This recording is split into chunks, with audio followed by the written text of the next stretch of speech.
امروز خیلی خسته شدم. با مایکل شوه رفته بودیم بیرون، هم پا نمی‌شدم برن. دیدم اونا آهنین چرا خسته نمیشن. بخوابیم یه ذره. ساعت چنده؟ ساعت 4 صبح. اینا نمیدونم 4 صبح. ماشینم نیست. ماشین خوبم حالا اینجاست. چی شد؟ ماشینم چرا نیست؟ ماشینمو دزدیدن. تبریک میگم. من پول دارم میرم ماشین میخرم. آره. چاپ سر جاشه. چاپو ندزدید.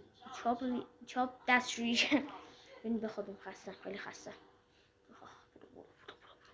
توفن جا در میاد. خره بخوابیم.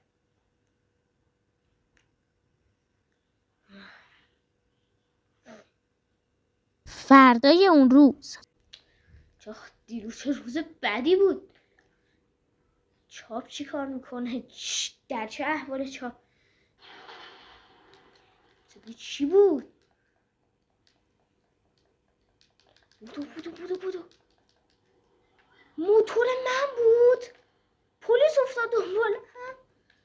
موتور پلیس چی پلیس افتاد دنبال من. موتورم چرا ترکی؟ آتیش گرفتم. وای.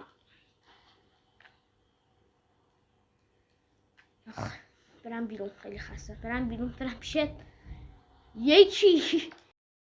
تنها رفتم. چی چاپ اونجاست.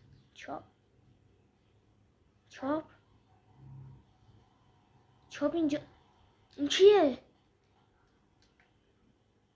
اینو چاپ کشته؟ چاپ تو اینو کشتی؟ بچه من دارم کم کم از چاپ میترسم. هرچی زودتر من اینو باید چاپ برو خونه. هرچی زودتر من اینو باید خونه بندازم بیرون نکنه. ترکید. ماشینم که ناپدید شده تقصیر چاپ بود. ماشینم اون موتورم که ترکیدم تقصیر چاپ بود. هرچی زودتر باید چاپ اینجا بندازم بیرون. واقعا بچه من اومدم چاپ اونجا بندازم برم. واقعا دارم ازش میترسم. تازگی ها نمیدونم چرا.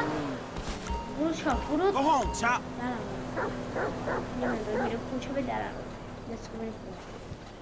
نتکو بریم خونه.